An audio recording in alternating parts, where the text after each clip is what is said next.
The opinions expressed on the following audio program are solely those of the host and the guests. Burner Podcast is an independently produced, not-for-profit show and is not associated with the Burning Man organization or its subsidiaries. The views expressed are not representative of the entire Burning Man community and are presented here for entertainment purposes only. In short, calm the fuck down.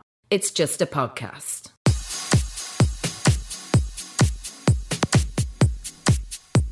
And this is episode number 61, and it is 69 days till the man burns as of this recording.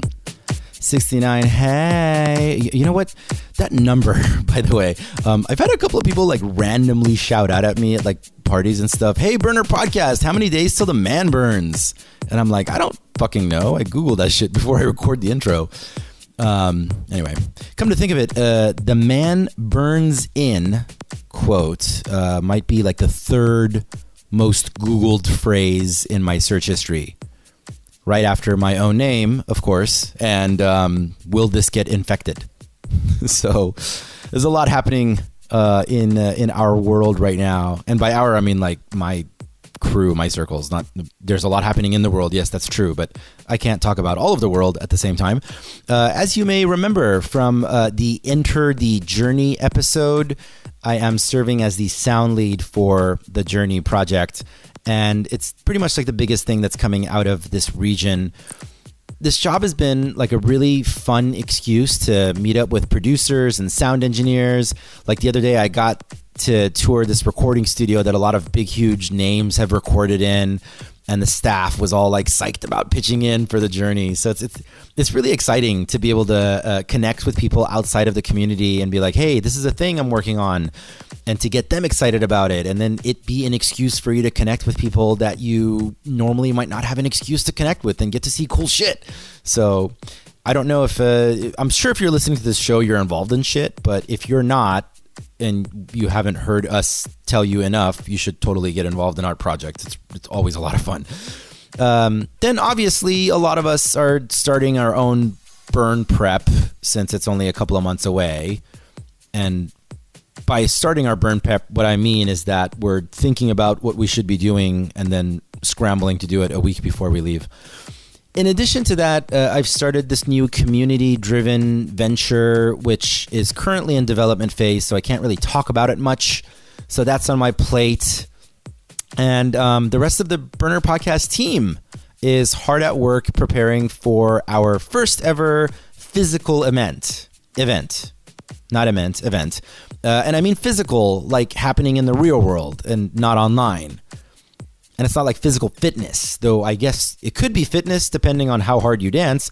The Burner Podcast staff has teamed with Soulwork to bring you, drumroll,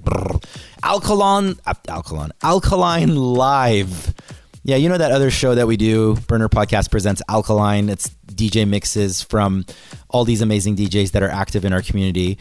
And Burner Podcast, the show known to bring you nerdy conversations about Burning Man logistics and deeply personal emotional journeys, is doing a live event, finally, for the first time.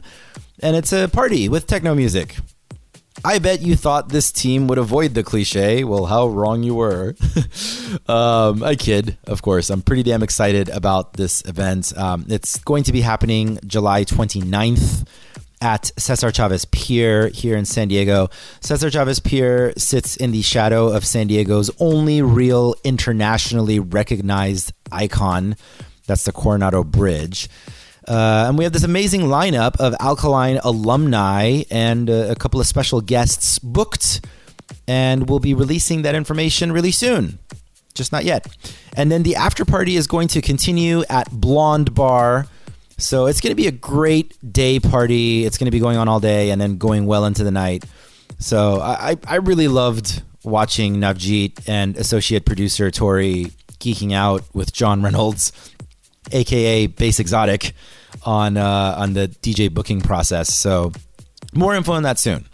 And speaking of Tori, that silky voice that you'll be hearing soon on this very show, like in the next couple of minutes, that soft whisper that flows into your ear like a playa breeze, but just like a little bit less dust. That's associate producer Tori, who you hear mentioned often on this show. She'll be one of the two voices you'll be hearing in just a minute, along with her impossible to dislike partner, Intern Will. These two rascals recently returned from Afrikaburn, that other regional burn that is on everyone's bucket list of other burns to attend. Afrikaburn, as you may or may not have heard, has grown to a whopping 13,000 people. I'm pretty sure that's the number, which dwarfs pretty much every other regional in the world. The second one on the list, I think, is Midburn. That's like the second biggest one. Most regionals tend to stick to around 1,000 or so.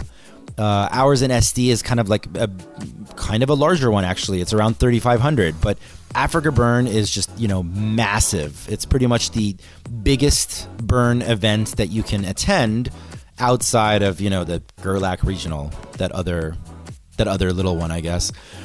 We'd planned to record this conversation before these two even left. So, we're going to get to know the two of them and how they met. Hint, they met on Tinder.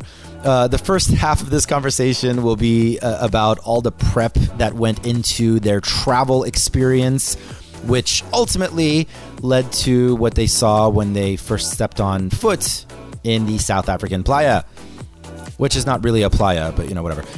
So join us for another burner adventure to another continent for today's episode, which is entitled A Dream of Afrikaburn. I don't know, I just kind of thought that sounded ethereal and sexy. Anyway, I go by Mr. Arash, even though nobody calls me Mr. Welcome to Burner Podcast.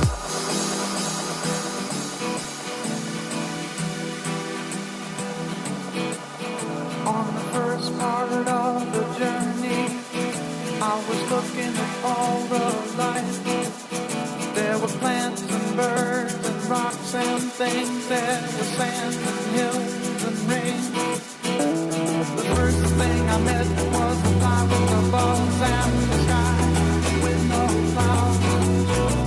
The heat was hot and the ground was dry, but the air was full of sound.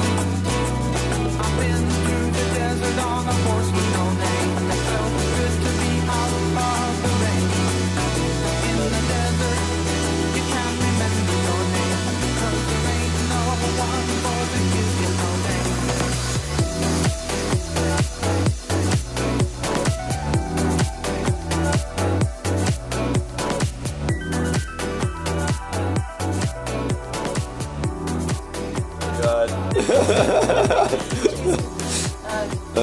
Is the interview started? Yeah, usually. Can you pass me a beer? I have your choice. I have, what kind of beers? Let me see. Did you bring these beers from Australia? No? Definitely. Shock tough. I guess, is this a beer? There's IPA in there. Yeah, IPA. Is that an IPA? There's a double IPA. What is, I don't actually know what an IPA is. Well, can either of you explain it? It's extra hoppy. So double IPA is like even hoppier? I guess so. Yeah, it'd be even hoppier and have a higher percentage of alcohol usually. Oh, so double IPA will have more alcohol? Yeah. So I'm going to grab that one. That's usually why I drink IPA. That's the one that I'm going for. Anyway, how many photos did you take? Of the burn? Yeah. 588. 588 photos? That's still on. That's JPEGs and RAWs?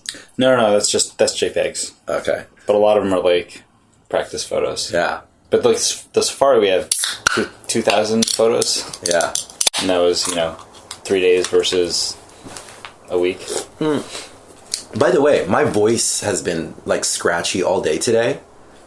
And all day yesterday, my throat was hurting. Like, it was like scratchy. But Sounds I feel... like mono. Yeah, I got mono. Oh, did you? No. I think it happened after the ayahuasca. It's like I had like little dry coughs, and it felt very similar to when I had done my throat chakra clearing.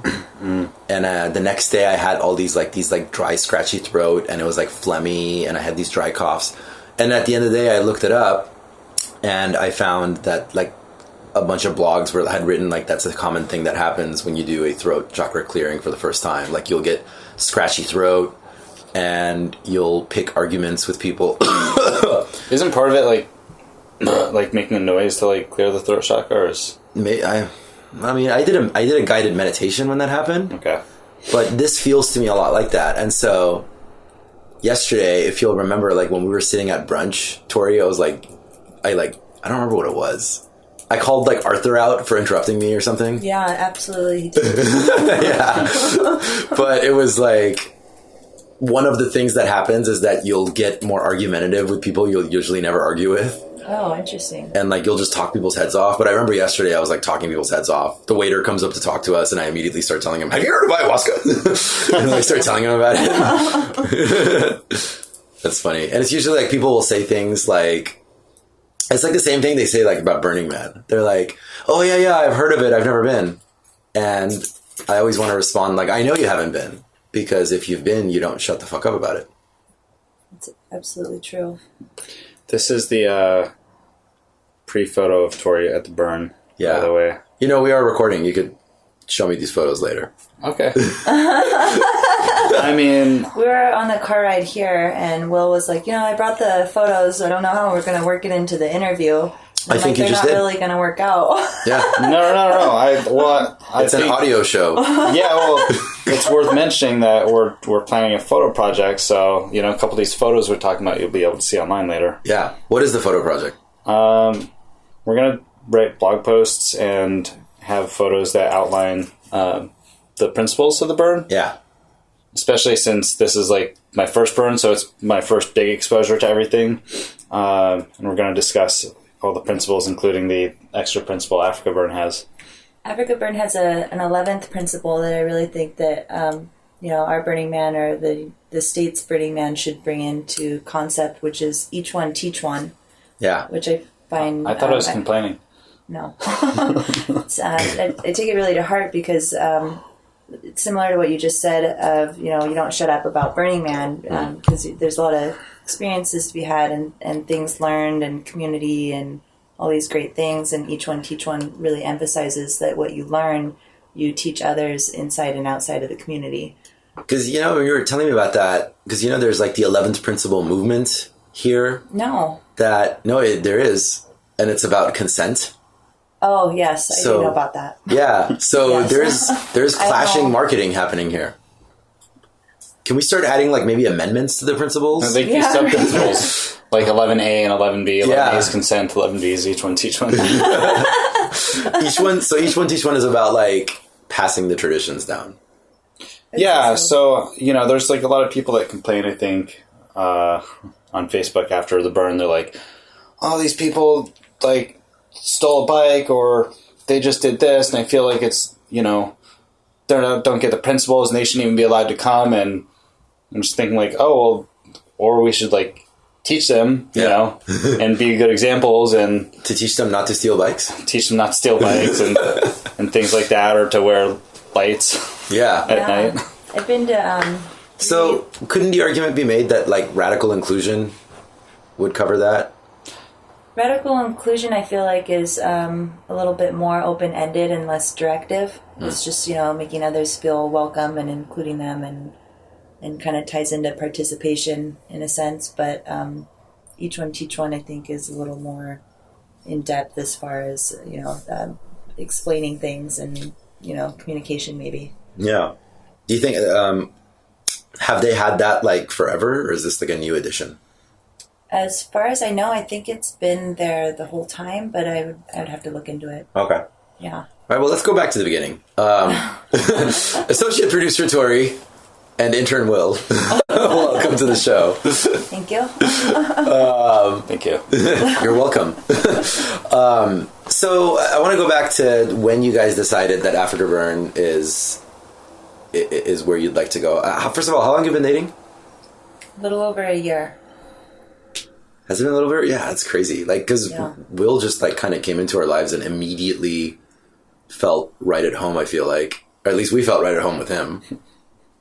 I would say so. So that's all the feedback that I'm getting, and usually people are pretty honest with my significant others. So it's the most positive feedback I've gotten. Yeah. It's all an illusion. Yeah, look at that. He's already got like holsters. He's got like a psychedelic T-shirt on. I Like, know how you times have changed. just like came plowing in. Cat leggings. Yeah. Pineapple pants. You have any of those yet? No. Good. That's really cliche. You don't need to do that as well. No, I feel like those are just kind of weird. So you guys made plans to go to Afrikaburn before like there had been any plans for Will to go to any sort of burn. I've been to Burning Man the last 3 years, and I found out, and Will, this last year I invited Will at the last second, just like a couple weeks before I had come across an extra ticket. To Burning Man? Yeah. Okay. That I purchased, and I didn't know who I was going to bring. I invited Will. He had just come back from Kauai and didn't really have the time off or the means to make it happen so quickly. Yeah. So I went without him, and I missed him. And he expressed that, he wanted to go in the future. Never been to a festival before. No festival No of any festival sort. ever. And So I just want to clarify. So like not even like, I don't know, like a Coachella type thing, like a mainstream festival. No, not before Utopia. Wow. Okay. yeah. So, Why? No. I didn't know what a festival was. Okay. How is that? Like, that's just like super weird to me. Like, just never been to like a music festival where there's multiple bands playing. No, I just work and travel and, go to other countries and stuff like that. But, I mean, music was not like originally a big passion of mine. It's just kind of like background to whatever adventure I'm having. Yeah. So, What kind of music were you into before this whole thing? Probably mainly like radio music. I like Purity Ring. Classical music's good. Like Alkaline Trio and punk rock were favorite bands in high school and stuff like that. Okay. But Likes yeah, audiobooks. I think that's Yeah. the most music he gets. The intro to like Play-Doh or something like that. Yeah. Where did you grow up? Phoenix. Okay. You were born there? Yeah, Whole family's still there? basically. Okay. And how did you end up in San Diego? Well, I wanted to change departments in my career, so I needed to stop traveling Yeah. for a while and like plant roots. Yeah. And then came to San Diego. And then how did you and Tori meet? Tinder. Yeah. Actually met Will and my roommate Arthur on the same night. Yeah. And became friends with both of them and started dating Will and moved in with Arthur, and now we're a big happy family. On the same night. And they were like best friends. They weren't. I think that was their first hangout night. Oh, okay. And But they worked together. they worked together. Okay. We worked together. That was my first time at like a techno thing. Spin Club. rooftop. And so, did you like techno? I mean, I don't really remember everything that was happening. Like, I had a good time. I enjoyed myself. But, I wasn't, like, cognizant of everything going on because of, like, everything's new, so. I remember you were very quiet. I remember not getting, like, a read on you. I was like, okay, yeah, he's super nice guy. He's got really good energy. I can't figure out if he's enjoying this. We weren't sure if we'd if you're going to be around regularly yet. Was at like Kava? Do you remember? I think I actually met you at Kava. Yeah, I think so. Oh, it was a couple of events that I remember we started hanging out together. And then there was City Hearts. I remember that one very specifically. Yeah, that was fun. Yeah. So, I guess back to your question on how we decided to go to Afrikaburn. Yeah. Where did that come up? I found out... And you hadn't been to Utopia yet. I have been to Utopia. No. Oh, well, With the decision, no. I didn't decide I was going to go till maybe, like, November? maybe November, yeah. So you guys went to Utopia and then decided on Afrikaburn. Yeah. No. Okay. I decided on Afrikaburn. I found out that it existed. They've apparently I think it's been around for 13 years. Yeah. And it's not just a regional event. It's an actual burn. It's a full week. I found out that they had it, and then I looked it up online, and a month later, I think this was in August, a month later, the tickets were going to go on sale. So, their time difference is significant, and I woke up at like 3 or 4 in the morning or something to buy tickets right at, like their noon. Yeah. To see, get in line, and I had no problems. They're only at $100 compared to, I think, $300 or $400 that the burn is here. Right. And I got 2 tickets like I usually do, and I didn't know who was going to come with me. And I was going to go with or without. She really didn't know who was going to come with her. Yeah. I was going to go with or without anyone. You're Will a fucking burner, that's why. Will and I are still semi, just a couple months into dating and whatnot. Yeah, he was just a dude from Tinder. We really didn't know if he was going to be around like another month. He's like, I remember us having conversations. We were like, yeah, he's really pretty. That was about it, though. Yeah, I think you told me you want to draw me. That was kind of strange. I still do. You're very symmetric. So, continue.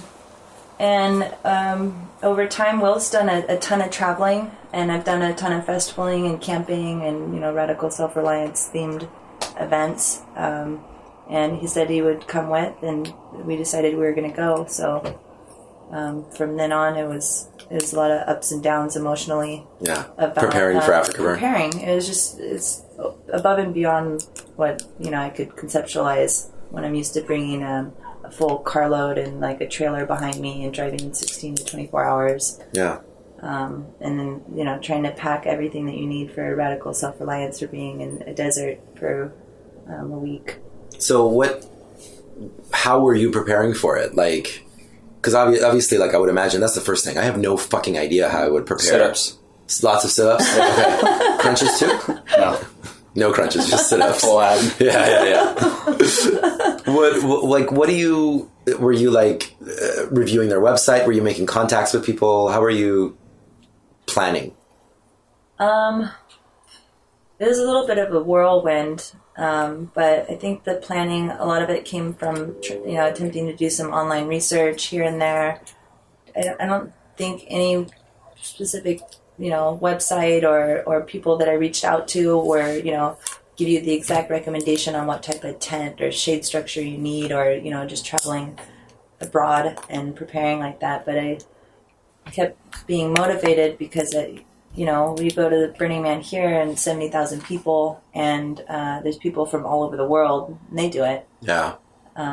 That's always like mind blowing to me. Like people that come like from Australia. Yeah. we have a couple of listeners in Australia that had messaged us, like asking for like some direction and advice and connections, and that's like mind blowing to me. And I remember like she was actually feeling kind of apologetic about like needing to like rent an RV. I'm like, no, if you've got like the money to do that and you can't take all of your shit from Australia and come all the way out here, like fucking rent an RV. Fucking everybody who's got shit problems with that. I'd say if you want to go to a burn that's not in your country or close by, the first steps are to get the survival guide from the Burns website, and then to Google other survival guides, and then just Google camps or look up on SoundCloud like that burn for a year, and you'll like have a bunch of camps or sound cars come up, and then you can kind of go from there and get an idea of like what names are what, and start going from there. I think that's the easiest way. But the thing is, I mean, I could be wrong, but when I think about the survival guide that I have to follow for Burning Man, I can't figure out how I would fit all of that like into a couple of backpacks. Yeah.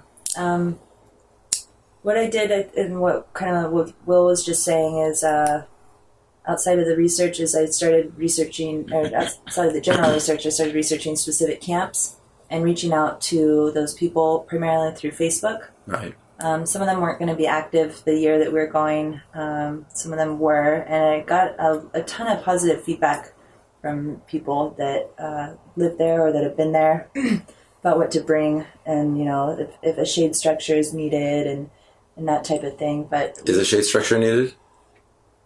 Yeah, it's hard because I got like 50-50 responses on saying one or the other, right? And I guess Like at our United States Burning Man in Nevada, I'd say like a secondary shade is really necessary, personally. Yeah. And there's people that go without, but... Yeah, I can tell you my first year, like, I didn't have a shade structure, and it's because I was so overwhelmed trying to prepare for it that I did have a few people that are like, listen, it's going to kind of suck, but you can survive without it. Like, you'll just have to crawl out and go. I think it's the same thing in Africa. There were a couple days where it was definitely really hot, and we're like icing down towels and putting them over our faces just to like survive the heat. And we actually had phenomenal weather. We were told by other people and from what we had read. So, you know, you can survive without a shade structure, but if you want to be more comfortable, then you should get one. But you also have to be cognizant that, like, if you're joining a camp, they might not have enough space for you to put up a shade structure. Right. So you guys didn't have one? We did not have one.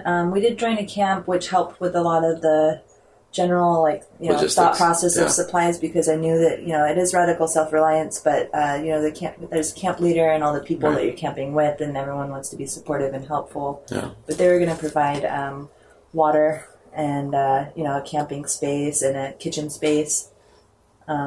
Yeah, I mean, it is radical self-reliance, but it's also a community, you know? Absolutely, yeah. So I think, like, people will get too obsessed about one principle and, like, forget that there's these other ones that are supposed... That's the idea, that they balance each other out. So, I mean, it's realistic that it's fair that if you're coming from the other side of the fucking planet, that you're not going to have every tiny little thing. I can tell you that I think it was really strategic that we brought our tent, and then we, you know, were able to pack some other miscellaneous things, and we kind of listed out, you know, all the necessary things and what we were able to bring with us that would still be under the weight limit of being able to bring on the plane. Yeah. And did you purchase anything there? We purchased some penguin onesies. Okay, that's important. Yeah. We purchased a lot of stuff there. So the first step was like deciding what we need to travel with, and then what might or might not make it. Yeah. And then we found out what the local Costco equivalent is. It's called Macro. Macro. And you have to have a membership, and people in our camp let us like use their card, and then we went there and spent like, you know, $1,000. Yeah. Nice. $1,000. What was there anything that was on the preparation list that is different than the burn here? That like stood out in your mind? No, I wouldn't say anything was different. It was interesting because the burn here is 70,000 people, and the one over in Africa is I think about like 13,000 people, 10 to 13,000 people, and so it's significantly smaller. And again, I got not only mixed reviews on bringing a shade structure or not, but mixed reviews on needing a bike or not. How big is it, do you know? As far as like how would you compare it to the size of Burning Man? I'd say you could do a couple laps easily in half a day. Yeah. Versus at the Burning Man, I mean, it'd take you half a day to get just to one side, right? I would do one side and back. Yeah, if you're doing things. Yeah. My measurement, but then again, mind you, I'm really tall and I walk fast. But multiple times this last burn, I was like pounding sand to like get back to my tent before sunrise. Yeah. And I remember it felt like it took me like 45 minutes to get from one end of the city to the other end, because we were camped at 2 and D, so we were all the way at the end of the city.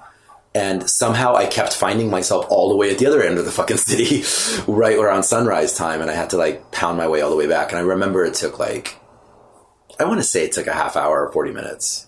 I think that could be reasonable, yeah. Right. I'd say it took like 15 minutes at the most. To go from like the one side to the other. One side of it. Yeah. So like bike would be helpful, but did you guys have bikes?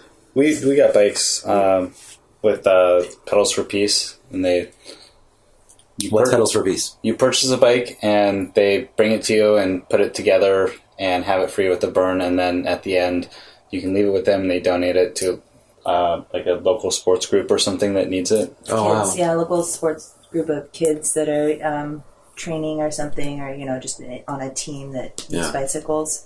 So I thought that was really nice. They started just a couple years ago with like I think maybe 5 bikes, And I think they have at least a couple hundred bikes now, and it's about $150 in US to purchase.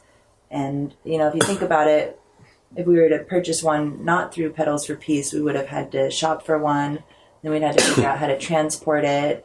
Then we'd be stuck with this bike that, you know, we don't want to bring back with us. Did you find the bike to be, like, you think you could have done it without a bike? Absolutely. But the bike significantly helped, you know, as far as saving energy and being able to do more things more. Quicker, faster. Faster, stronger. Yeah. But it's also nice. I mean, same thing with all the shopping that we still had to do at Macro. You know, we don't want to just throw a bunch of stuff away or be wasteful afterwards, even though that's not necessarily a principle. Leave no trace. That's a principle. Leave no trace, but, you know. I think don't be a dick could be like 12th principle or something. So we donated a lot of extra stuff too. So we did. We gave away. I mean, we had to when we got there. We had to buy a cooler. I don't know the bike we purchased, and they were able to already have it there for us at their own bike camp. Right. But we donated everything. We got we had to get some pillows and stuff just to be comfortable, an extra blanket. And How long did you guys spend preparing? Outside. How many of the months? burn? Yeah. Oh. It's really subjective. I'd say we were really preparing at the last second. Then the last month or so, I feel like is really when we started to feel it. Starting to talk about stuff in December and January, and when was the burn? It was in April. Huh? The burn was in April. Yeah. I invited one of my best friend and his fiance to come, and they're traveling the world for a year. So we're also trying to collaborate via the telephone of where we're going to meet and what stuff we can help bring for them and what stuff that they need to figure out there. And they've never been to a festival or burn either, and somehow I got volunteered to take 3 virgins to the burn, and I really only signed up for 1, and it turned into 3 somehow. Wow. I didn't really realize when I invited them how much preparation's involved, and I was talking about how cool it was going to be and how we should really do it, and it's such a good opportunity. And I had my friend Alex agree, but also before he really realized everything that was going to be involved with it, especially with them traveling and everything. So there was a lot of stress as far as getting prepared and what is necessary and what is not, and how the environment's going to be like. But everyone's still stuck with it. Yeah. Will and I, because they're traveling for a year, and they're traveling only with carry-on. Wow. And every couple weeks or month or so, they're literally moving. Yeah. So we had to conceptualize not only bringing stuff for us that was kind of new. Yeah. That we're trying to help and prepare them too, as goggles and dust masks and medical supplies. And between Will and I think we had 6 bags or something, or and bringing a lot of stuff for them too. Sounds like a lot of expensive luggage fees. No, actually it was all free. Huh? we didn't even pay for our plane tickets. How? We do travel hacking with credit cards, where you sign up and you spend X amount of time, and you get 50,000 bonus points. Wow. And you just have to pay an annual fee, and so that's a whole nother. Let's have that. Let's have that as an episode soon. Yeah. We're there in Africa for 3 weeks, and the round trip ticket was $860. But since we had points, we didn't have to pay a dime. Wow. Well, it should have been $1,600 to $2,500, but the dates that we chose were really specific, and we just lucked out. Yeah, we got lucky. We got the tickets really kind of just a couple weeks before the plane ticket. So hold on. So you're going to Afrikaburn. You made the decision to do this before Utopia, correct? No, after Utopia. After Utopia, okay. So but you knew she was going. I mean, she was mentioning it, but it wasn't really registering. Yeah. So really, it all started downloading it as what Afrikaburn can be after you go to Utopia. Utopia was a good taste, but it's a decompression, and there's a lot of artwork there, and there's no vendors.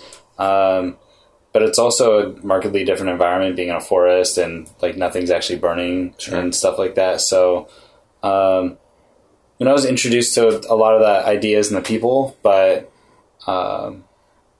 I don't think I was really aware of what it would be like then. And then, as I was hanging out with you guys and stuff like that, and time went on, everything started to make more sense. Yeah. Because we've been having conversations recently, Tori and I, about people that we are very close to that are really awesome, amazing people that like don't really get Burning Man. Mm-hmm. But that they're kind of may or may not have been to the burn. Right, exactly. Yeah. Like we know people who have been to Burning Man, but they don't really get it. And some of them admit it too. Yeah. And then we also know people who have not been to Burning Man who completely get it. Like they get the community aspect. Like I wonder, like if you get it, like that's why you're super close to us. Like why? I'm trying to figure out, like, what is your observation? What was it that clicked for you when you started hanging around with these social circles and you went to Utopia? Like, what was it about the community and the culture that stood out to you as like, oh, I see what's happening here. I'm grasping it. I would say more stuff clicked at actual Afrikaburn than before in Utopia. I just knew that I enjoyed events that we went to and the people we hung around and things like that. And what about them?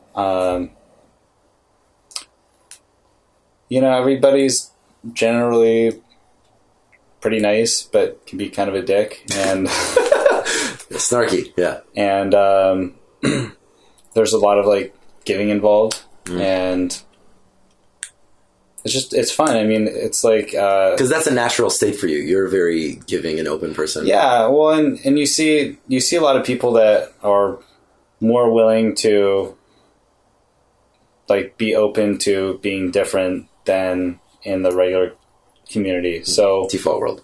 Yeah. So, I noticed like a couple people specifically I met where I'm like, man, like I could just see like they look like they regret most of their life. And if they go there, like they'd be able to be free without being judged and just have fun in, whatever capacity that experience is, whether it's like volunteering and being a ranger, or whether it's setting up an art piece, or whether it's just running around, naked and painted. Right. Like whatever.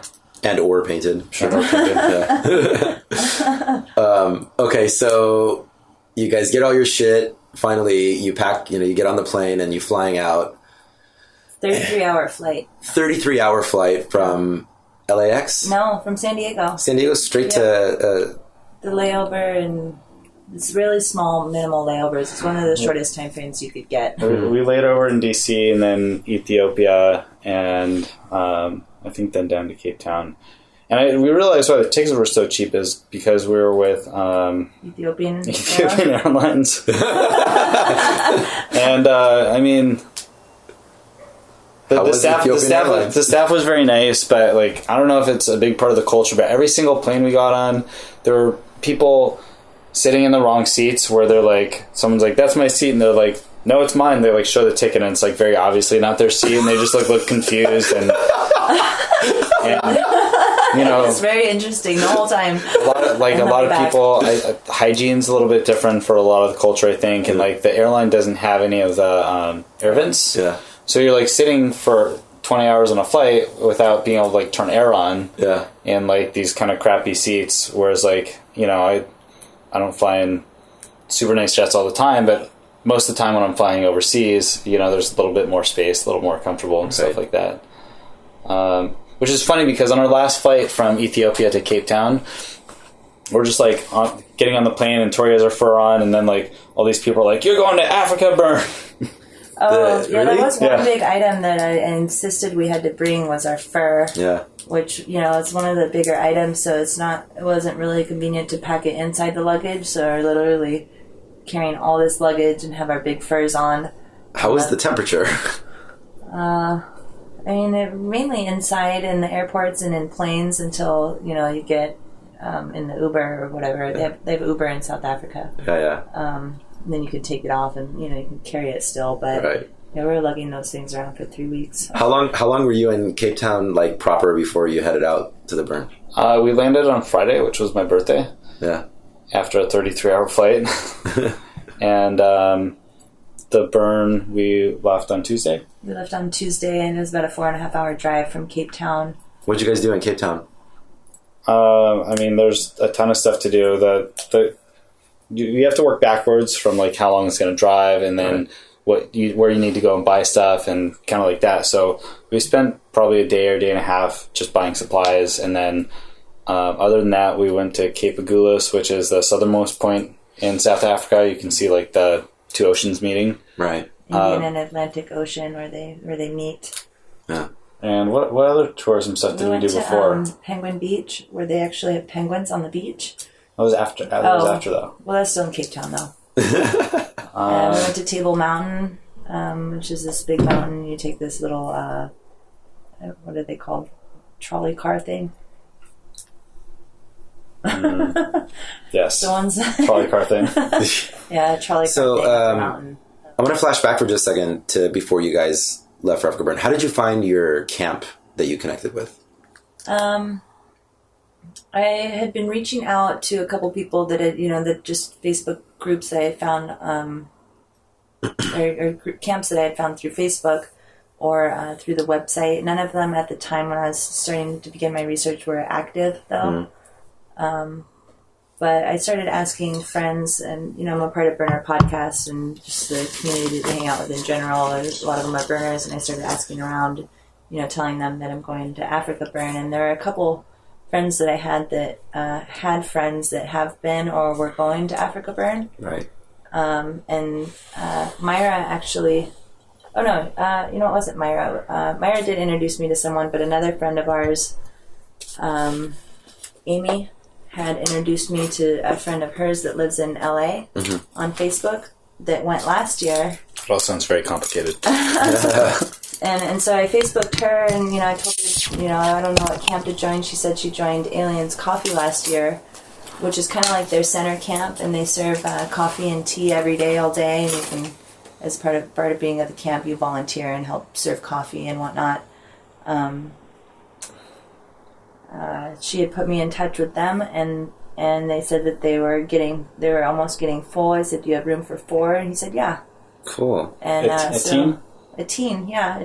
Yeah. And it was phenomenal. And we were on the WhatsApp group we kept adding people, and thousands of messages. Thousands of text messages. And they provided you with like kitchen provided with space? kitchen and water. There were even people buying like rebar that said that they would like bring it down for us, so we'd have it there, instead of trying to find where to get cut rebar and bent rebar and stuff like that. They were great. Alien Coffee, everybody at the Burn, you say you're staying at Alien Coffee Camp, they know right where you are and who you are and stuff like that, and really appreciate it, because it's in the middle, it's fun, they're playing kind of funky wake-up music in the morning, and then they have like yoga, and they serve cappuccinos at certain hours of the day, and then the rest of the day is like self-serve dehydrated coffee. Yeah. Me being, not new to this and kind of like really into the radical self-reliance, I still insisted that our group still bring water. Yeah. Well, you never know. Yeah. You don't want to be out So in was the that a good desert. decision when you got there? I think it was because we got there a little bit late, and I think, I really only like a day or two after it started, but we got there a little bit later. And then our friends that came with us had a significantly larger tent than typical. Yeah. An 11-man tent for 2 people. It was our friend Vanessa's. It was her first time camping ever, and their first festival, and That's crazy. They're traveling the world, but she's never camped before. Yeah. Yeah, basically, and she's also I kind of feel like you do one before the other thing happens. But she doesn't like camping, and she's also like deathly afraid of the cold in general. It's really painful. So there's like a lot of concern as far as like being prepared and being warm enough and the right environment. And then the other thing is, we're at Macro and we're looking at all these tents, and the tents are relatively cheap, and like the tent that they got actually had 2 rooms, and the outside room was kind of like a little Ramada area that you could hang out. So we said, well, hey, like if you get this tent, then this will be good because like we can pitch in a little bit for the tent, and then we'll have a community area to sit and hang out back in our place. But the problem is that we really didn't know how much space there was going to be when we got there, and there was maybe enough room to set up our tent in the regular camp area, and a smaller tent. There wasn't a lot of space, and we had like these two. Tori's tent is also pretty big. It's a 4-person, but you can stand up in it. Yeah, and then this tent is like very long, so there was no way that we could set that up. Getting there on a Tuesday, we had to camp like a block away almost, actually, like an overflow area from the amenities. Oh wow! Right? So it did work out that we brought our own water and so we didn't have to go over there every time. Oh, wow. Which I think it would have been cool to not be in the to be like with the camp. I think we would have had like more community with some of the people. Right. But it was also cool being off on our own and having our little like hideaway to go back to. And well, let me go back to like you guys getting out there. Did you guys take like a shuttle or Uber? How did you get out from the town? We rented a car ahead of time, and we were trying to look for a really badass 4x4 of some sort, because all the research that we did the last hour or so, hour and a half maybe, of the road is really rough, and it's kind of likely if you're not super careful, or even if you are, that you're going to get a flat tire. Yeah. It's full of something called shale, really which sharp. is really basically if you think of like a dirt road, and like the dirt road is like if you think of it made of a thin layer of cement or something like that. Yeah.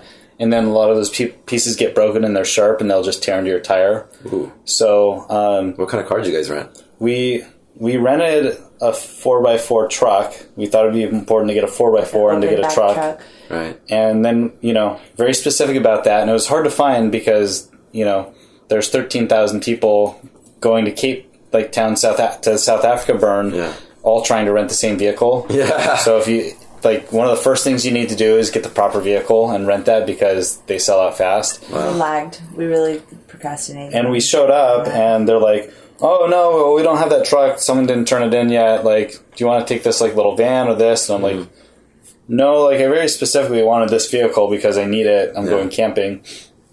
So we got upgraded to a bigger, a Suburban, and we had them throw in a trailer. Yeah. And it was still barely enough space to take all the stuff we had. But then having a trailer, you have to drive slower and be more careful too. And I can say what was a little bit fun is that through our group chat on WhatsApp is a girl had reached out to, I think it was me originally, but me and Will separately, she didn't know we were dating, and wanted to see about carpooling because all her friends were going up the day before. Yeah. And I said, yeah. So we got to meet her ahead of time, and she came with us, which was fun because she lives there, which made us feel comfortable too about driving out there. She brought a hiking backpack and a yoga mat, and her friends brought up other supplies and food and stuff for her. Cool. So space, but even with that, we barely had enough space. Yeah.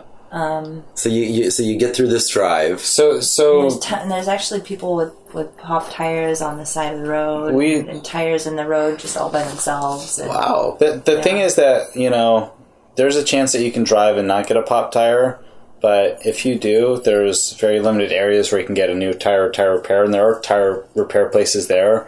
But even with us driving super cautiously, we got a small hole in our tire, and by the time we got to the place that repairs tires, they were able to fix it. Yeah. We didn't have to change out a flat, but it would have gotten much worse. And we saw maybe 5 to 10 blowouts on the way there. Yeah, I'd say 5 to 10, depending on, we didn't know if it was a blowout or if they were just on the side of the road for another reason. But and there's actually it's dangerous too because there's a lot of blind hills and it's dusty and dusty. People try to even though everybody specifically talks about how dangerous it is to cut over a blind hill, people still do it, and at least there was at least one fatality involved with people returning from the burn. Oh, wow. And it was an accident that was caused by someone that was at the burn, but the fatality was somebody that was local to the town. So it's really sad and unfortunate, and when they talk about being careful with the drive, it's really worth just taking the extra time on the drive and not trying to rush.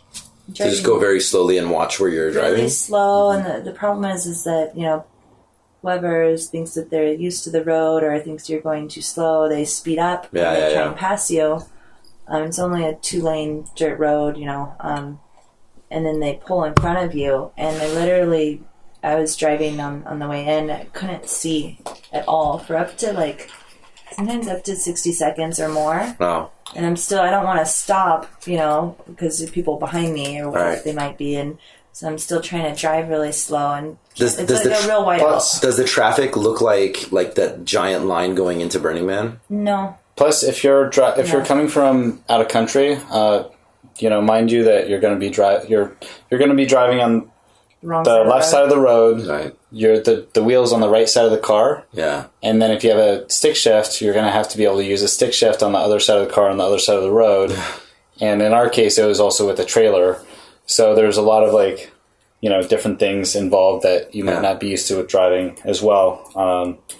There's a picture of the road. Yeah, the listeners to totally look at those pictures. So, Tori, it's hard enough to just travel to another country. Why? Why go to a burn in Africa? It's interesting because I'm 26. No, I'm 27 years old now. Yeah. Birthday was the other day. And I went to Burning Man in the last 3 years, and just all the preparation into it. It's so much work, and it's often stressful, even if you've done it a couple times. It never gets any cheaper for some reason. But just, because your tastes go up and you want new things. Or you have to replace things or something. The community is so phenomenal, and just the appreciation of everyone being in it together, and helping each other out, and the gratification of doing all the work and having such a great time and being free, and everyone's free. And I always felt year after year more and more that it was preparing me for something bigger and better. And apocalypse. Totally. Zombie apocalypse. I joined with Burner Podcast I think a little over a year ago also, and I don't know, I just think that I've known that I've wanted to travel the world also, and immediately she really wants to go to South Africa, and I really wanted to go to South Africa for some reason, and as soon as I found out that there was a Burning Man in South Africa, it just made perfect sense that I've done this 3 years. This is my time to shine. And conveniently, love my life has traveled the world, even though he's new to festivals. I'm not new to festivals and newer to traveling the world. And so you guys were able to really balance each other off on needs and skill sets. We took a practice trip to Maui in January and slept in a car for a week. That was true. And we did phenomenal. Yeah. We had a phenomenal time sleeping in the car. So the entrance to Afrikaburn, what is it? What happens there? Is there a line? How long did you wait to get in? First you drive over a hill, and you kind of you can see the little town. the Binkering, I think, is what they call their. Instead of the Esplanade, it's the Binkering. Okay. And then there wasn't for us a really long line, but we did drive up and get out of the car and become proper virgins and make dust devils and. Ring a chime. Dust angels. Mm-hmm. And naked man ringing a giant bell, instructing everyone else to ring the bell and get down in the dirt and make dust angels. Oh, and it was great too because, my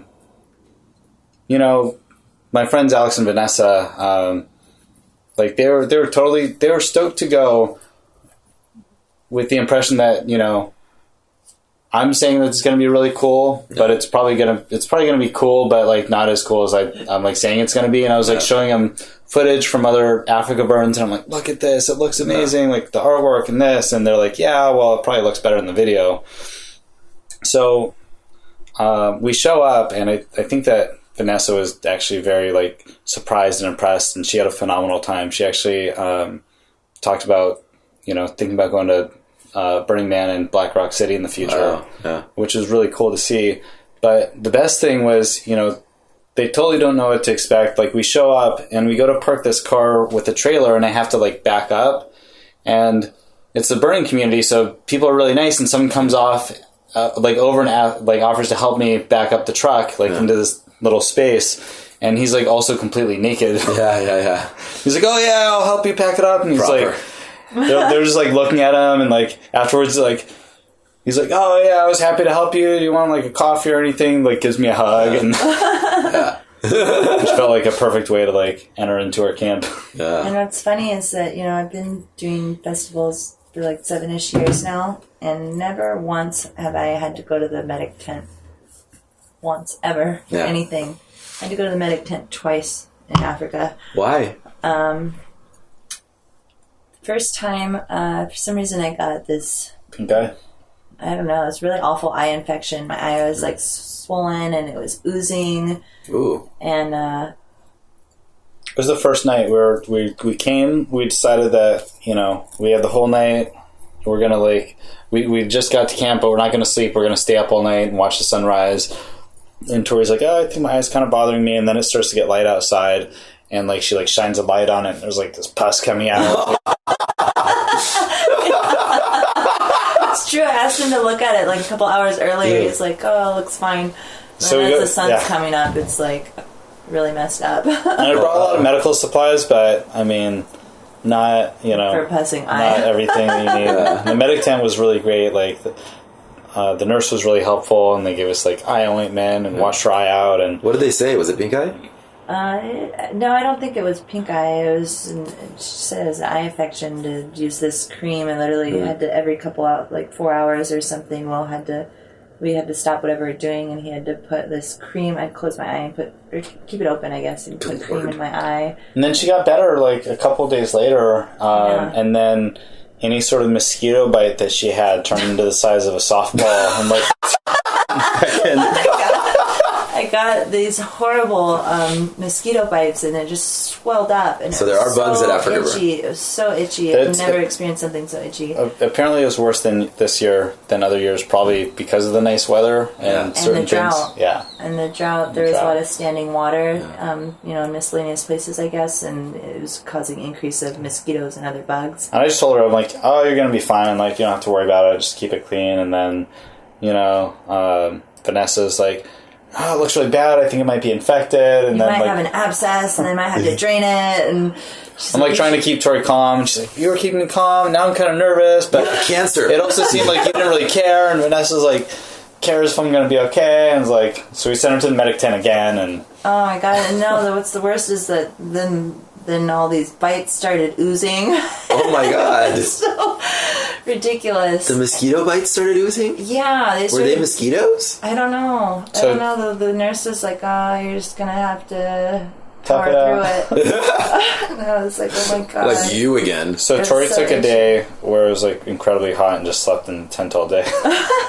Missed the whole day. And you know what? I can tell you that in my perception, and Will can say otherwise, but I think overall I had a really great positive attitude. It's kind of, it's a little bit shitty of a situation, but I think, I kept doing all the things, and I had Right, because you're a fucking burner. Yeah, and this is my first, thing, and like... This ain't your first rodeo. It's my first rodeo, and I was really happy to be there, and like I kept a really great attitude. It was just, it's inconvenient a little bit, but after the second incidents with all the mosquitoes and the oozing everywhere, and twice, I actually told all three of them, like, to be completely honest, if this was going to happen to anyone, I'm really happy that it happened to me. Yeah, because you can Because power I've done through it. this before, and this is your guys' like first, festival for the most part, or first Burning Man, and I'm not sure if, I feel like it would be more unfortunate if it happened to someone else. And Yeah. No, you're right. I agree. But enough about your ailments. So tell me, like, Tori, as somebody who's been to Burning Man enough times, like, so your first night that you're walking around on the playa out there, is it a playa, by the way? Is it a lake bed? Yeah. Okay. It's They don't call it a playa, They but don't- they do call it a playa. They call it the playa. They call it the playa? It's not officially the playa, but, people refer to it as a playa, but they have a different name Is for it it. a dried lake bed? I don't think it's a dried lake bed. Because that's why Yeah. ours is called the playa. Yeah. Yeah. I think it's just like a valley. I Okay. think it's Okay. So how is it different or the same as Burning Man? in general, it's quality of event, same quality of people, same feel. Does it look the same? Like, is the city laid out the same as Black Rock City? It's laid out very similar. So so there's like an esplanade where like the shiniest, most lit up things are. Yeah, and it's called the Binkering. Mm. But yeah, there's like the main, Binkering or esplanade. Does it just basically feel like you're at Burning Man? Like, does it feel different? Almost felt exactly like I was at Burning Man, except not so much commotion, I guess, in a sense, because it's a lot smaller. Okay. It actually kind of felt like the whole city shut down at some point. Really? Yeah, it did really feel that way. Huh. There's like, some of the main stages that were still happening, but they were like almost like relatively empty compared to when they were populated. Right. I don't know if it's true at the regular burn, but there's a lot of talk and concern about being considerate for having sound out of place, as far as... We've had that. There are conversations about it at the burn, but I don't feel like... I think it's a bigger topic at Afrikaburn. Yeah. Because there's a loud zone and a loudish zone, and even those at like 3 or 4 in the morning, like at least during the week, generally like shut down, and there's not as much going on. Yeah, no, I mean that's definitely like there's zones in Black Rock City and an open playa and deep playa, but like there's some rules and regulations on it. But then there's also, I feel like, just as many people who think it's fucking bullshit and they hate it and they want it to be loud all the time. Yeah. So, but that's interesting that that's a conversation that you felt like if you were picking up on that conversation as just like average citygoers, I would imagine that conversation is more apparent there. Mm-hmm. But this is totally anecdotal, of course. I think in Black Rock City, the ground is a lot softer and more plain, sandy, I guess. And then a lot more. I've been to the burn in Black Rock City where when there's a ton of wind activity, there's a lot of dunes and hills and whatnot. There wasn't a lot of that going on. There's a ton more shale and rocky. Yeah, actually. So we were setting up our tent kind of like on rocks almost. Oh wow. Ish. Were we? Mm. Yeah, a little bit. What about like police presence? Were you noticing law enforcement presence? Yeah. They're there. For sure. There. I feel like I noticed a little bit more. Well, I know they have the ranger station and whatnot. As a side note, there's actually a ranger exchange between the Burning Mans. No, I don't mean like Black Rock Rangers, but just law enforcement. Like, was there like local police departments patrolling? There definitely is, yes. I didn't notice. Maybe Will did. I know. So not as much as Black Rock City. Not as much. The consensus from people that have been to Afrikaburn prior years was that there was less police present last year, and the burn was better last year. So it's exactly like Burning Man in that sense.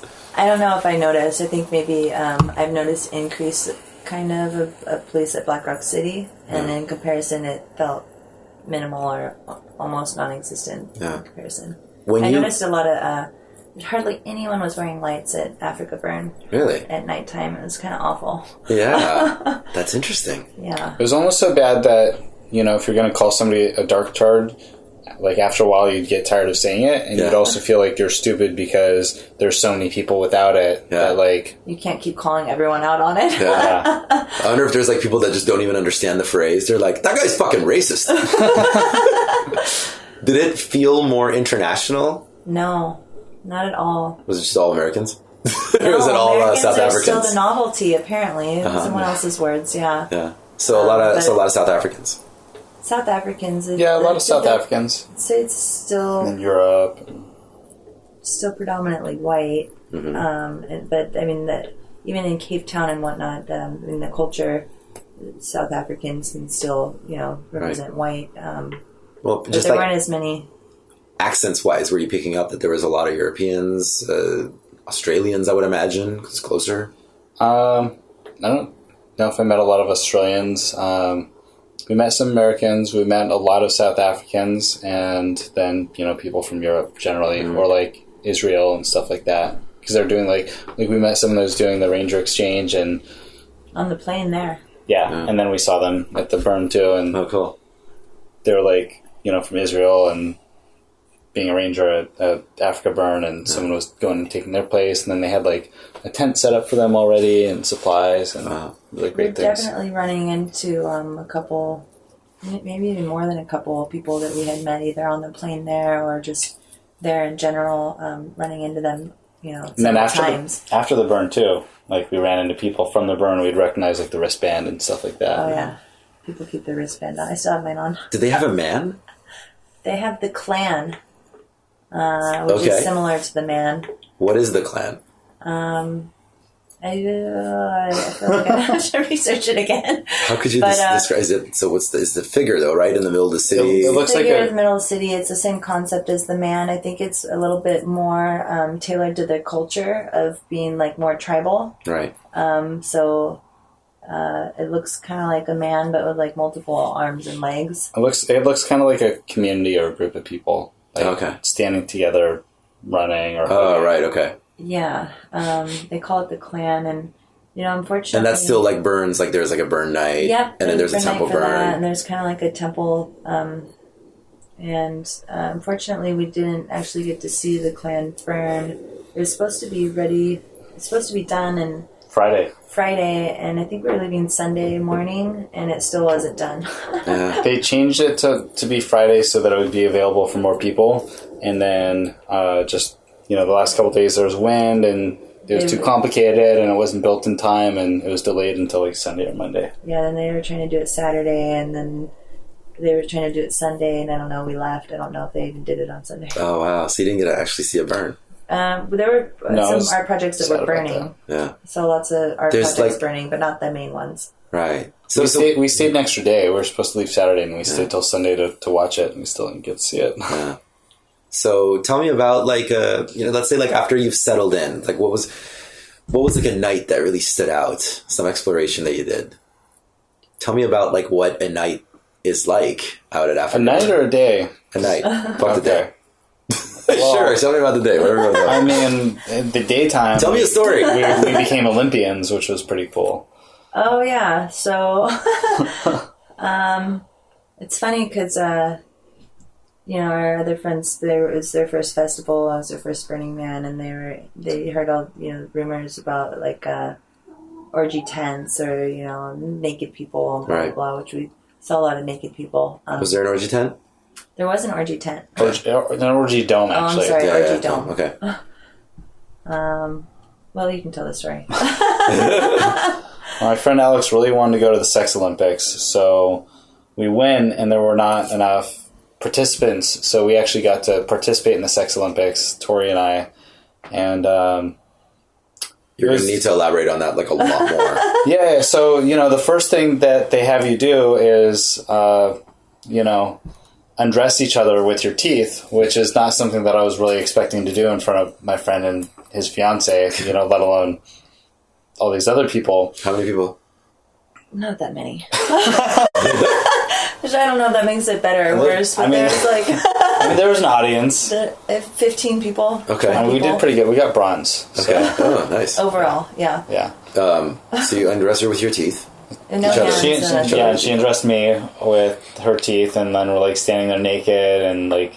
We won that round. Yeah. We got the fastest. deep throating cucumbers. And Will won that round. All the participants. It's a two-man team, right? I tied for first. Okay. And then there was like spanking and like lap dances, all sorts of debauchery you can't even imagine. And I mean, to get a little bit graphic for entertainment purposes, there's this one where the females had to do where you have a I've never seen our cat get so aggressively into somebody before. I'm sorry, listeners can't see this, but my mind is like just getting into Tori's head. You had to display your Kegel powers, and basically it involved using a tampon to pick up a water bottle, and then subsequently a larger and larger water bottle, and being able to hold it. So being able to clench a tampon tied to a string and pick up the water bottle with your booty parts. You I did not win that round. She came in last place, actually. I did. I'm not. And one of the women, she was, I mean, she had a very voluptuous figure, and she was like, well, I'll do this one, but, you know, like, you guys might want to stand back because, like, it could splatter, and it's, like, that time of the month and stuff like that. It's gonna be a bloody mess. It's gonna be, yeah. She was a team player, and she did really well. She said bloody mess, and it wasn't like a language thing, like, oh, it's gonna be just a bloody mess. Like, no, like an actual bloody mess. It was that time of the month, and she was still gonna participate in the tampon games. Because Burning Man's about participation. Oh my god. Which is great. I mean, one of the biggest lessons I learned from the burn is that every good experience I had came from somebody giving something without expecting something in return. Some sort of like participation or gifting. And, you know, when we go to the Sex Olympics and there's not enough people, then we decide to participate in it. And then there's actually a Sex Olympics, and it was really fun. So, I mean, those really kind of stood out to me, was that like everything that happened was that like I went out of my way to involve somebody, or someone involved me or did something nice for me or the community that was just like, yeah, it was really cool. I think Will's favorite thing to tell people about Afrikaburn is that we became Olympians. And then we got bronze. Yeah, nice. I mean, granted, there were only Synchronicity three thing groups. up there. Like, did you have any like synchronicity moments? Like magical, I can't believe I just ran into this person, or how like you're thinking about a thing and then all of a sudden that thing shows up.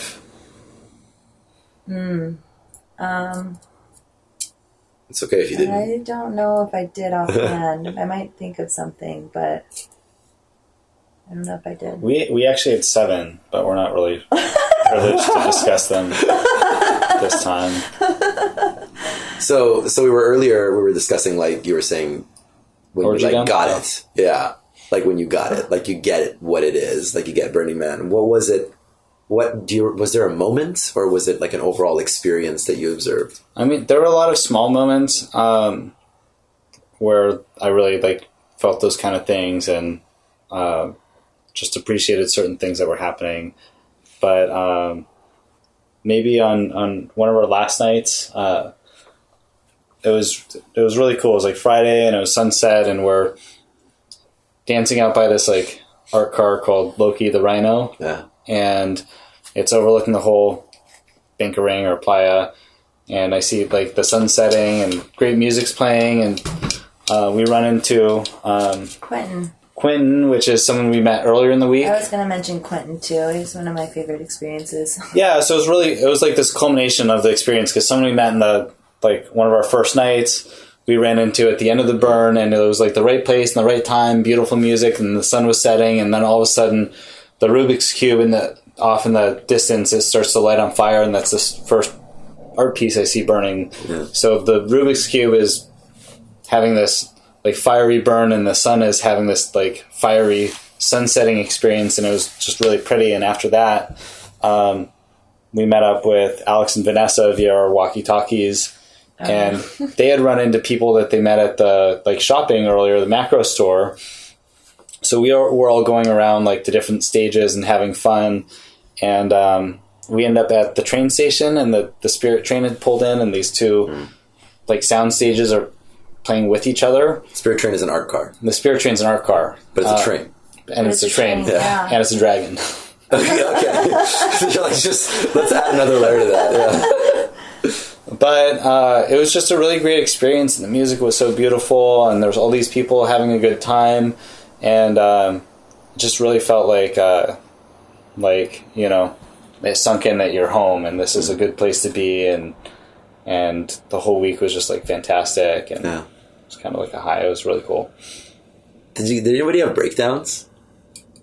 Like, is that the burn? Like, I almost like taking bets on who is going to have a breakdown at one point and just burst into tears and start kicking shit. No, I don't think. At least not in our group. I think there was a little bit of, like, the most stress or even fighting that happened was, like, preparing for it, and then when we got there and, like, trying to set stuff up and talk about what we need to do and stuff like that, and then, like, after all that was gone and we were set up, it was just a lot better. What was the most surprising thing about it that you weren't expecting, had no frame of reference for? After all the preparation and everything. there were no disasters except for Tori's medical conditions. Like Will the weather was really upset that we had stressed so much about preparing properly, and it's preparing with his friends that didn't really know what to expect and whatnot, and that the weather was so perfect, and nothing negative happened. There were only like a couple tiny dust storms. It wasn't cold. There was some rain and flooding issues in the beginning. I'd say that I don't know. I didn't really expect that Will and I were going to be participants of the Orgy Dome. So you did go to the Orgy Dome. We did go to the Orgy Dome. We found it on Alex's behalf. So that was fun. We can say we're participants now. Yeah. And I think, what's funny is that as many burns as I've been to, I don't think I had seen, a show of like two naked girls and guy in the middle of like the temple, basically just all squealing and like rubbing up against each other for so long, like doing some type of weird ritual. It was a ritual. It wasn't sex. No, it wasn't sex. They were just rubbing up temple? against each other and squealing for like at least 15 or 20 minutes that we saw. I mean, I feel like that'd be a little awkward next to all the crying people that are saying goodbye to like loved ones and stuff. It wasn't I don't know the if same. I don't think that one was the temple. Oh, I don't know what the temple was. No, there, I think to the be honest. temple was the other one back behind that we went to, the wood structure. It was kind of hard to tell because everything's different. Yeah. But this was temple wasn't as obvious there or dramatic. This was a art structure that represented the baobab tree, which is like a big cultural tree in South Africa. It looks like basically a tree's been planted upside down, and people look at it as like kind of a tree of life, and supplies the community with a lot of things. 20 or 30 people holding hands to wrap around the tree. That's how big it is. So the art structure represented this huge tree, and you could climb up into the top of it, and then down in the center was this large seed, and I don't know if that seed's supposed to be actual size, but it was like bigger than this couch. Right. And you could like Tori and I climbed up on it, and then there were these like 3 naked hippies like standing on it naked, just screaming. And we thought that they were, when we were up on top, because they all had long hair, we thought that they were all girls, and then we realized that there was like this little guy and then these 2 girls, and it was like, It feels like from the stories that you guys are telling that there is like more nudity there than there feels like there is now at Burning Man. Because like the nudity is definitely like slowed down at Burning Man in the past couple of years. I'd say so, except when everyone gangs together on like nude bike day. Yeah. I felt like it was more nude the first or second medic tent visit. There's a guy in there completely nude. he had the biggest cock that I've ever seen, I think, on video or in person. And it was like flaccid, and he's just like flopping it around. Like, I don't know if he was. I don't know what he was doing. He was the doctor. He could have been. He was there for quite some time. Didn't look like he was in line or like in the waiting room, and no one was like attending to him. So I'm not quite sure. I think he just wanted people to see. Feels like it needs to be shown. What's the biggest piece of advice you'd give people preparing for Afrikaburn?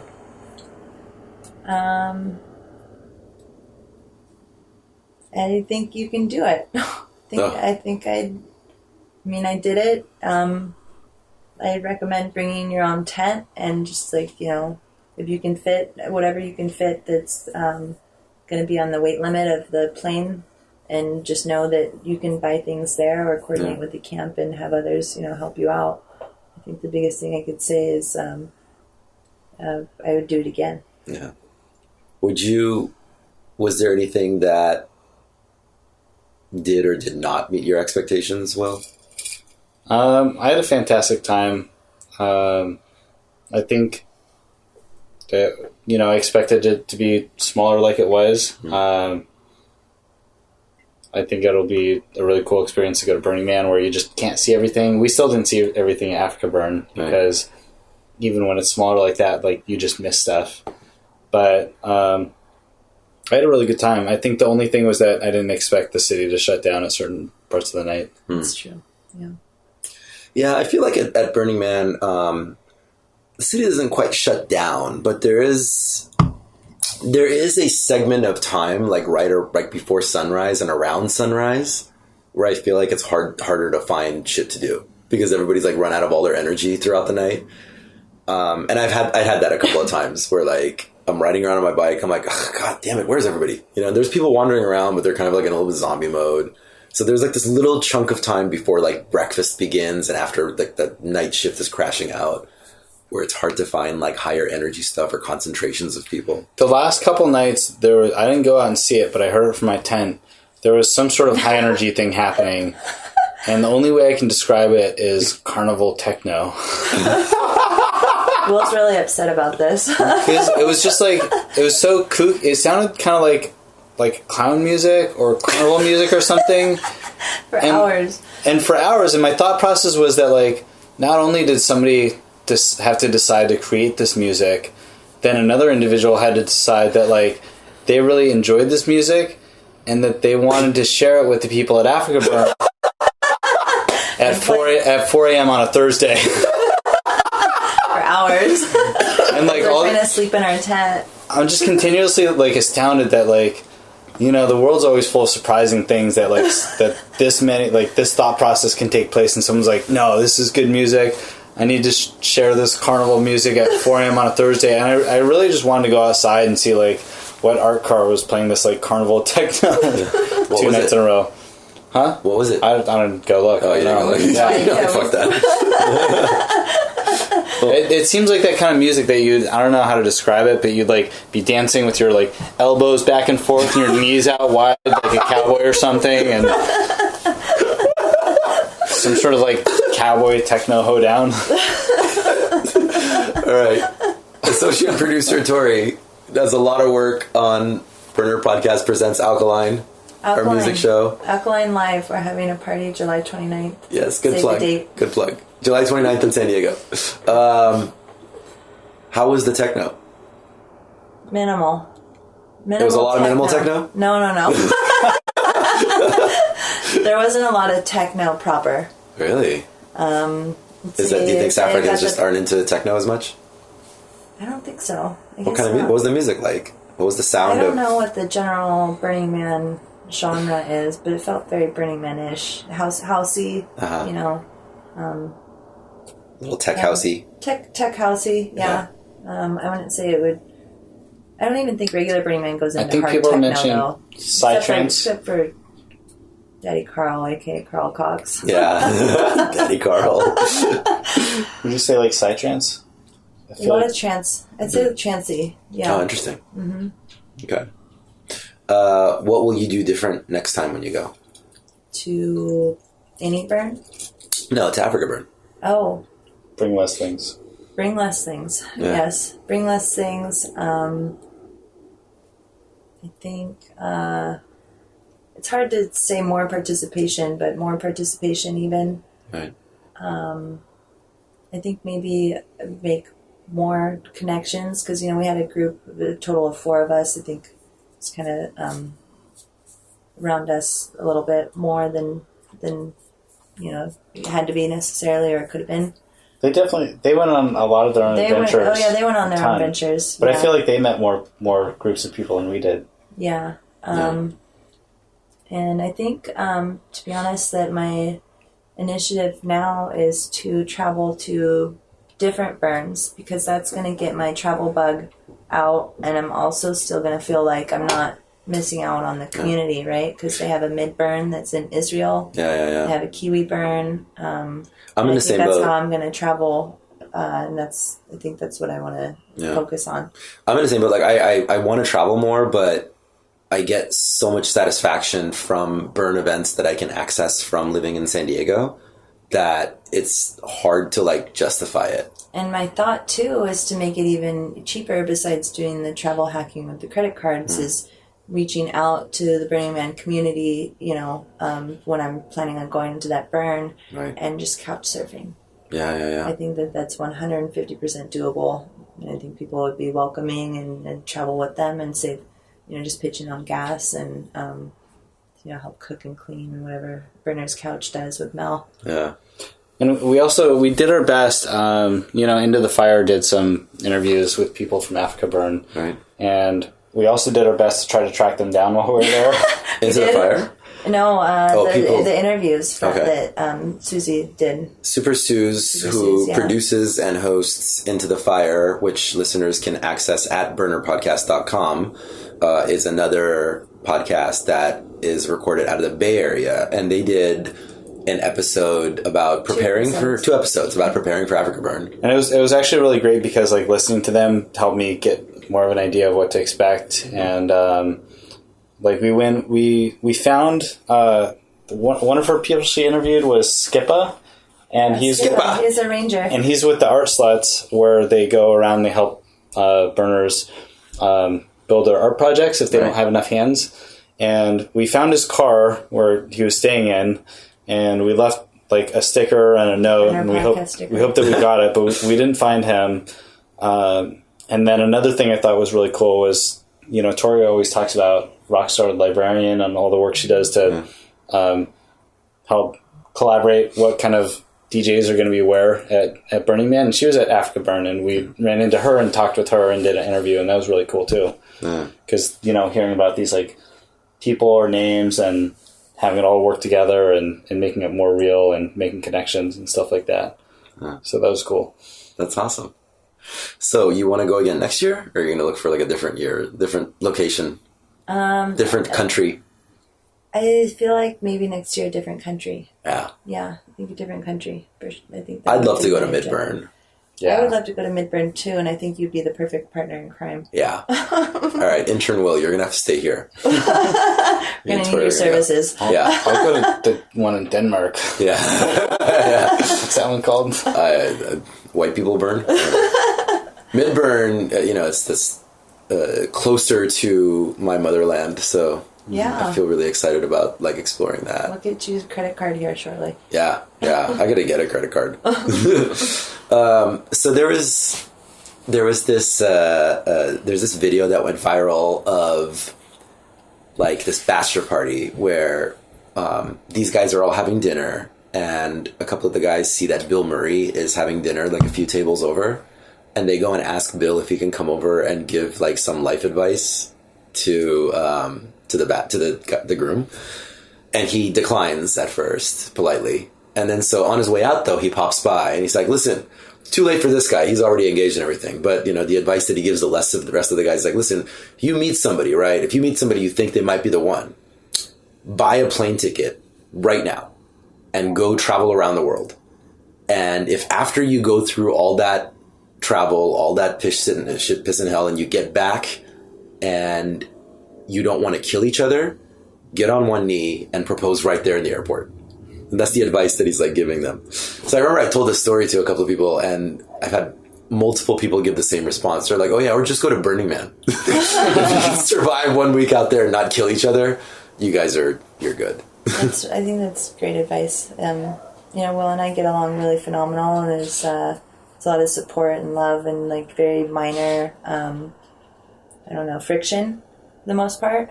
And I think that the most friction that we had was preparing for the burn. And I've heard and seen, personally, and just heard other stories of, how it's people breaking up at the burn or all these things, because, it's just a lot going on, and can be stressful, and depends on how people handle it. And there's some stressful moments, and like he said, I think preparing for it was the most stressful, but I feel like to be his partner. That's powerful advice. Like, I mean, I would tell people that, like, you think you meet somebody and you think they might be the one, go to Midburn, go to Afrikaburn, like plan to go to a burn in a different country. Like that is, it's a lot to put on your shoulders. That was a big thing I heard from one of your other podcasts was don't make any life-changing decisions for 30 days after the burn.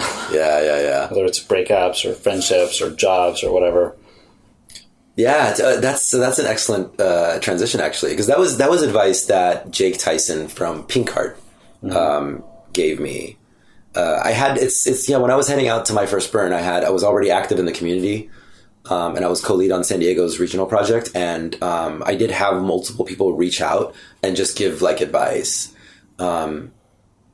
which like it wasn't even like I hadn't like called them. They were just like, all right, here's some things that you should know. We know you, we know blah blah. So I remember that was one of the most important ones because you get back and you get the post-burn blues. Mm-hmm. Did you, Will, experience any post-burn blues?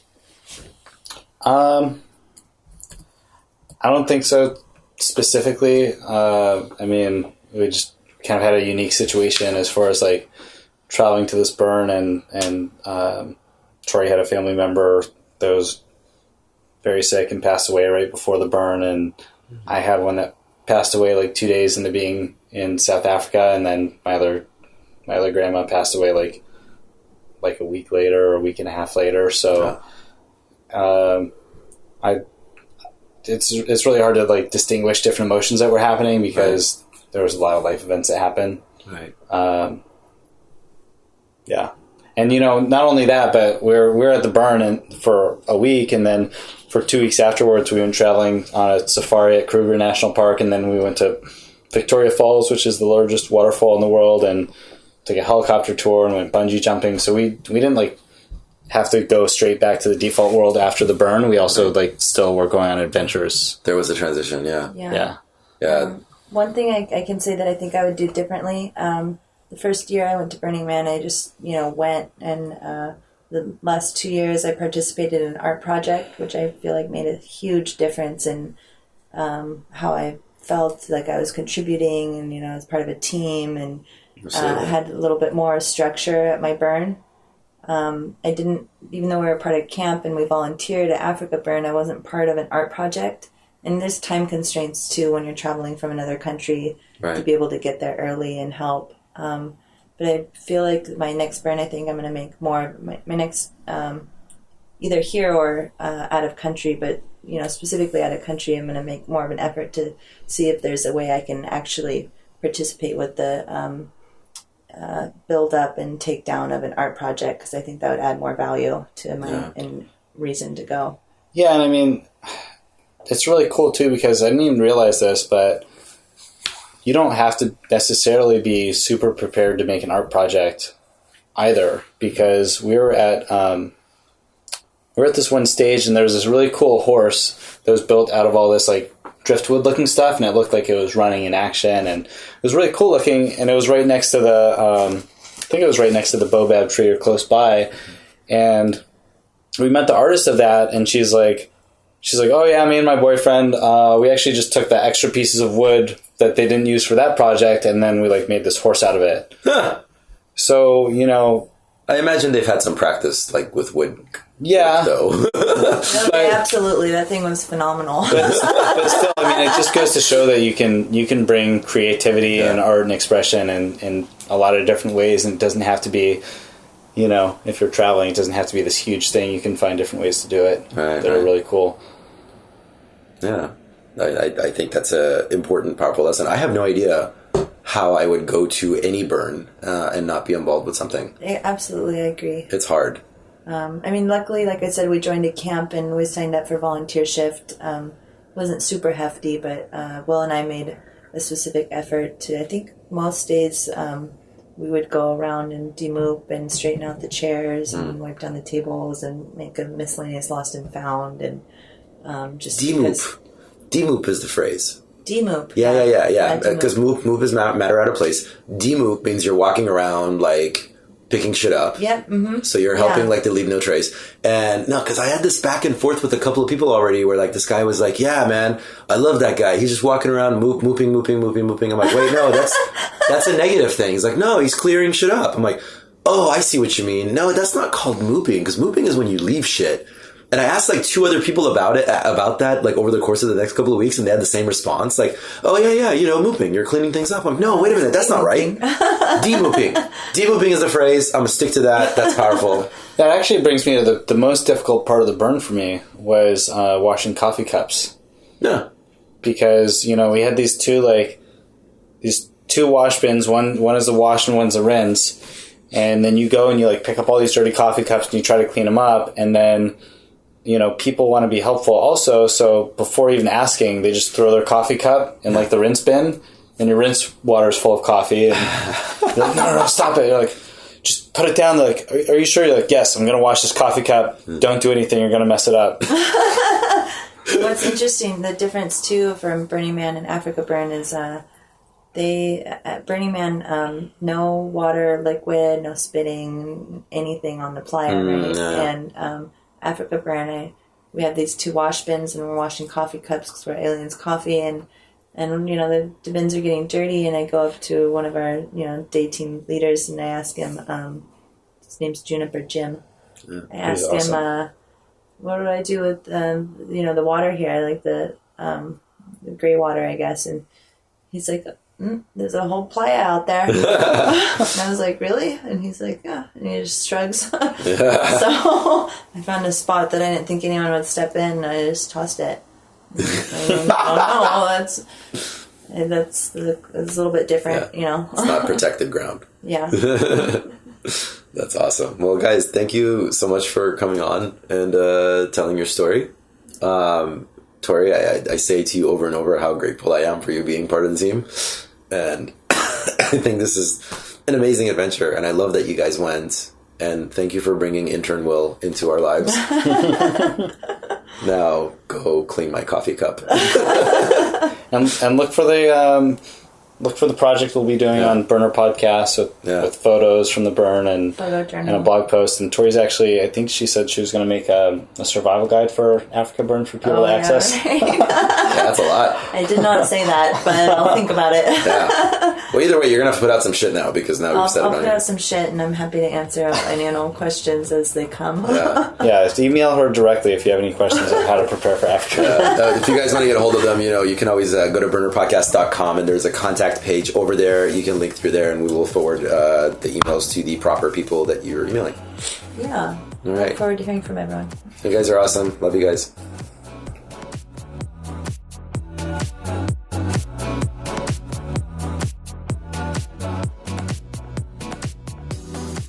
All right, well, there it is. Come and let me nothing and take me away from you. There's nothing that 100 men or more could ever do. I love that song. You can connect with me on all the social medias at Mr. Arash. That's MRARASH. I am on most. I'm most active on Facebook and Instagram, but you can tweet me and stuff too. Again, it's MRARASH on everything. Follow Burner Podcast on Facebook to stay up to date on all things Burner Podcast. Burner Podcast is released on the first and third Wednesdays of the month and is available on Stitcher, iTunes, Spreaker, iHeart Radio, and TuneIn Radio, among many others. The show is not hard to find. We're even on YouTube, actually. This episode was produced by myself and associate producer Tori Massey. Made it happen. With support from our amazing team, which include our network music editor Navjit Sarna, chief playa scientist Ringo Martinez. There's a bunch of other names and new people joining the team. If you want to get a hold of anybody on the team, including associate producer Tori, just go to burnerpodcast.com, and there's a link there on that says about and contact and stuff. You can click there and send us a message, and we'll make sure that she gets it, or it gets to her. We thank you, dear listeners, for all of your support. The show would not be happening if it was not for you. Our opening theme music is America's Horse with No Name remix and is produced by DJ Joman. Check out his music over at soundcloud.com/DJ Joman. So until next time, love and light and other crap. Good night.